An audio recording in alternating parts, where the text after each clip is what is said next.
Good morning student. ये video मैं उन स्टूडेंट्स के लिए बना रहा हूँ जो आने वाले टाइम में डॉक्टर बनने वाले हैं और साथ ही साथ अभी आप लोगों ने 12th का एग्जाम दिया है और नीट का एग्जाम भी आपने दिया होगा। बहुत अच्छा स्कोर आया है आपका और अगर स्कोर अच्छा आया है तो आप एमबीबीएस के लिए भी जा सकते हैं और वेटनरी के लिए भी जा सकते हैं। दो ऑप्शंस अवेलेबल है आपके पास में। अब देखिए इसके अंदर जो डॉग लवर्स हैं या फिर अपन बोल सकते हैं जो एनिमल लवर्स हैं, इसमें सारे एनिमल्स कवर होते हैं, वो लोग इस वेटनरी वाले ऑप्शन को चूज कर सकते हैं। बहुत अच्छा ऑप्शन है, इसमें बहुत अच्छी अच्छी कैरियर अपॉर्चुनिटीज मिलेगी, बहुत अच्छा पैकेज मिलेगा और फ्यूचर ग्रोथ बहुत अच्छा है इसके अंदर। अभी अपन लोग डिस्कस करने वाले हैं veterinary, what is veterinary doctor, veterinary doctor क्या करता है, कैरियर अपॉर्चुनिटीज क्या क्या मिलेंगी इसमें, सैलरी क्या मिलेगा इसके अंदर, इंडिया में क्या सैलरी है और अब्रॉड में क्या सैलरी मिलेगा आपको, गवर्नमेंट कॉलेजेस क्या चार्ज करते हैं फीस, प्राइवेट कॉलेज क्या चार्ज करते हैं, पूरा डिटेल में डिस्कस करेंगे। कहां एडमिशन लेना चाहिए, कितनी फीस पे लेना चाहिए, स्कॉलरशिप कितना मिलेगा, कम से कम बजट में कौन सा कॉलेज मिलेगा, इसको अपन बिल्कुल डिटेल में डिस्कस करने वाले हैं। चलो शुरू करते हैं। अब देखिए एक वेटनरी डॉक्टर करता है क्या, what the veterinary doctor will do. तो वेटनरी डॉक्टर बहुत सारे काम करता है, डायग्नोस्टिक का काम है, उसका ट्रीटमेंट का काम है, सर्जरी का काम है, प्रिवेंशन क्योर का काम है, इमरजेंसी केयर के लिए आपका जो एनिमल वेलफेयर हो गया, क्लाइंट एजुकेशन हो गया, ये सारे काम को करता है। जैसे अगर अपन डायग्नोस्टिक की बात करें तो एनिमल्स का एग्जामिनेशन करना है, उसका एक्सरे करना है, ब्लड टेस्ट करना है, उसमें वो काम करेगा। अगर मैं ट्रीटमेंट की बात करता हूँ तो यहाँ पे वो मेडिसिन वगैरह जो देगा वो देगा आपको, प्रोवाइड वैक्सीनेशन, वो बहुत इंपॉर्टेंट है क्योंकि वैक्सीनेशन वगैरह अपन देखते हैं डॉग्स वगैरह को रेगुलर बेसिस पे अपने को देना पड़ता है।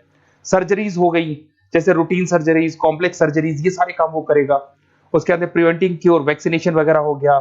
उसके बाद में इमरजेंसी केयर के लिए वो जो काम करेगा, जैसे इमरजेंसी केयर में किसी को किसी एनिमल को कोई प्रॉब्लम आ गया तो उसका लाइफ सेविंग कैसे करना है, इमरजेंसी में कैसे लेना है उसको। एनिमल वेलफेयर में जैसे जो एनिमल वेलफेयर ऑर्गेनाइजेशन होती है उसमें वो काम करेगा। उसके बाद में क्लाइंट एजुकेशन हो गया, जो भी आपके क्लाइंट्स होंगे जो डॉग रखते हैं, जो भी पेट रखते हैं, उनको क्या खिलाना है, उनको कैसे रखना है, उसके ऊपर डिस्कशन करेगा सारा का सारा। अब देखिए मेन चीज इसमें आती है कैरियर अपॉर्चुनिटीज।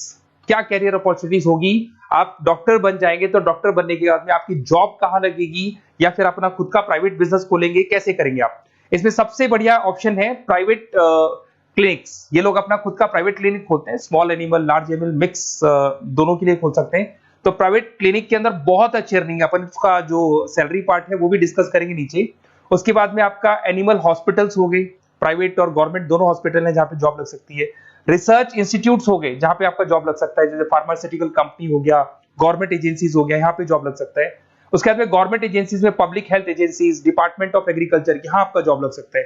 कुछ लोग बोलते हैं जू हो गया, वाइल्ड लाइफ सेंचुरी हो गई, वहां आपका जॉब लग सकता है, जू, एक्वेरियम, यहाँ पे लग सकता है, वाइल्ड लाइफ सेंचुरीज में लग सकता है। उसके अलावा फूड प्रोडक्शन इंडस्ट्रीज हो गई, जैसे लाइफ स्टॉक प्रोडक्शन हो गया, जैसे कोई मुर्गियों का बिजनेस करता है या मुर्गियों का फार्म है, वहां पे जॉब लग सकता है आपका। एनिमल वेलफेयर एडवाइस के लिए जॉब लग सकता है आपका। कुछ नॉन प्रॉफिट ऑर्गेनाइजेशन होती है जो एनिमल्स के लिए खुली हुई है और उनका ऑब्जेक्टिव होता है कि कोई भी अगर एनिमल के साथ कोई प्रॉब्लम है तो वो लोग सॉल्व करते हैं उसको, उसका कोई चार्ज नहीं है, वहां आपका जॉब लग सकता है। उसके बाद में पेट और फूड न्यूट्रिशन, क्या खिलाना है, जैसे आपने सुना होगा डॉग्स को पेडिग्री देते हैं अपन, वैसे कौन सी चीज खिलानी चाहिए, क्या नहीं खिलाना चाहिए, उसकी जो जितनी मेडिसिन बनेगी या जितने फूड बनेंगे वहां जॉब लग सकता है आपका। उसके अलावा आपका स्कूल्स एंड कॉलेजेस में आपका जॉब लग सकता है एज अ फैकल्टी। पढ़ने के बाद में अगर आपका इंटरेस्ट है फैकल्टी बनने का तो वहां आपका जॉब लग सकता है। कंसल्टेंसी फर्म्स हो गया, animal health consultancy, food safety consultancy, यहाँ आपका जॉब लग सकता है। देखो ये सारे ऑप्शन है। उसके अलावा सैलरी पैकेज देखो, अभी मैं जो सैलरी पैकेज की बात कर रहा हूँ इंडिया की बात कर रहा हूँ, अपना जो होम कंट्री इंडिया इसकी बात कर रहा हूँ, फिर अपन सैलरी पैकेज की बात करेंगे, वो अब्रॉड की बात करेंगे। तो सब में अगर आप देखें तो ऑन एन एवरेज ये मान के चले कि आपका 5 लाख से 10 लाख तक का एवरेज जा रहा है पैकेज। अगर प्राइवेट क्लिनिक भी आप खोलते हैं, गवर्नमेंट सर्विस भी करते हैं ना, तो आप ये मान के चले कि आपका पैकेज 5 से 10 के बीच में जाएगा। उसके बाद रिसर्च इंस्टीट्यूट में भी यही मिलेगा आपको, जूस वगैरह के अंदर आपका यही 5 से 10 लाख के बीच में मिलेगा। फूड प्रोडक्शन इंडस्ट्रीज है, नॉन प्रॉफिट ऑर्गेनाइजेशन है, तो ऑन एन एवरेज ये मान के चलो 5 लाख टू 10 लाख। तो एज अ फ्रेशर आपको एक्सपीरियंस हो जाएगा तो पैकेज बढ़ जाएगा, कंसल्टेंसी फर्म से यहाँ लग सकते हैं। बट अगर आप अब्रॉड का प्लान कर रहे हो ना, तो अब्रॉड के अंदर तो ये मान के चलो कि आपका जो सैलरी है उसके अंदर बहुत जबरदस्त मल्टीपल इंक्रीमेंट होने वाला है।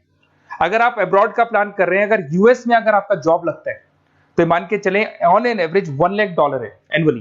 तो अगर $1 लाख का मतलब मान के चले तो 83 या 80 रुपीज राउंड फिगर में मानोगे तो भी 80 लाख रुपए आपको मिले। तो इसके अंदर एक बहुत अच्छा ऑप्शन है कि आप एज अ डॉक्टर बन के अब्रॉड भी जा सकते हैं। कुछ लोग हैं जो नहीं जाना चाहते बट कुछ जाना चाहते हैं तो वो जा सकते हैं, इसमें अब्रॉड भी जा सकते हैं। उसमें यूएस है, यूके है, ऑस्ट्रेलिया है, कनाडा है, जर्मनी है, बाकी और बहुत सारी कंट्रीज है जहां पे बहुत अच्छे अच्छे जॉब लगेंगे। ऑन एवरेज मान के चलो 80 लाख, 70-80 लाख रुपए आपको साल के मिल जाएंगे। ये सारे ऑप्शंस हैं। अब मेन चीज पे आते हैं। देखो सीधी सी बात है, अगर इसको करना है तो उसको करने के लिए नीट में स्कोर कितना चाहिए, गवर्नमेंट कॉलेज क्या मांगेगा, प्राइवेट कॉलेज क्या मांगेगा। अगर मैं गवर्नमेंट कॉलेज की बात करता हूं तो नीट में मिनिमम 450 का मार्क्स चाहिए आप।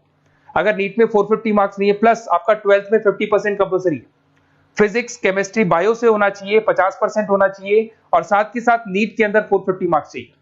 5.5 साल का कोर्स है। गवर्नमेंट कॉलेज में अगर आपको मिल जाता है तो सबसे फर्स्ट ऑप्शन यही रखेंगे आप। यहां पर आपका 2 लाख रुपए फीस मान के चलो तो 8 लाख रुपए में आप ये मान लो 8-10 लाख के अंदर अंदर, मतलब मैक्सिमम 10 लाख का खर्चा मान के चलो, इसके अंदर अंदर आपका कंप्लीट कोर्स हो जाएगा अगर गवर्नमेंट कॉलेज मिलता है। बट अगर आपका स्कोर कम है तो मैं आपको एडवाइस करूंगा गो फॉर प्राइवेट कॉलेज, क्योंकि आगे स्कोप बहुत अच्छा है कि वापस जब आप कहीं अब्रॉड जाते हैं या फिर कहीं और जॉब करेंगे तो निकल जाता है सारा पैसा, कोई दिक्कत नहीं है। प्राइवेट कॉलेज के अंदर नीट अपीयर चाहिए। अगर आपका स्कोर कम भी है तो भी चलेगा, नीट अपीयर है तो भी चलेगा। साथ के साथ अगर यहाँ पे ड्यूरेशन देखे तो वही कॉमन रहेगा। बट प्राइवेट कॉलेज में फीस बहुत हाई है। देखो आप 5.5 से लेके 7 लाख पर एनम मान के चलो तो पूरी फीस मान लो कम से कम 30-35 लाख के आसपास फीस बैठती है आपकी। अब इसमें हॉस्टल भी इंक्लूड नहीं है, हॉस्टल का अलग से चार्जेस लगने वाला है आपका। अब मैं जो आपको बताने वाला हूं उसको ध्यान से सुनना। प्राइवेट कॉलेज में बहुत सारे कॉलेजेस हैं जो लोग स्कॉलरशिप पे एडमिशन लेते हैं, बच्चों को पता ही नहीं उन कॉलेज के बारे में। वहां पर हॉस्टल भी इंक्लूड हो जाएगा, स्कॉलरशिप भी मिल जाएगा, और बहुत मिनिमम फीस में आपका एडमिशन हो जाएगा। इतना फीस आपका लगेगा ही नहीं, आप ये मान के चलो। तो उन सारे कॉलेजेस का अपन डिटेल में डिस्कस करेंगे। मेरा नंबर आप लोग के पास है, इस पे जैसे आप कॉल करेंगे तो या तो मैं रिसीव कर लूंगा, अगर मैं रिसीव नहीं करूं तो आप मेरे को मैसेज डाल के छोड़ना, मैं हाथों हाथ डिटेल, मेरे जो डिटेल काउंसलर्स हैं उनसे मैं बात करा दूंगा, वो आपको डिटेल में सारा डिस्कस करेंगे। Okay, best of luck. कोई प्रॉब्लम हो, ये नंबर है मेरा, इस पे कॉल कर सकते हैं। Okay, best of luck.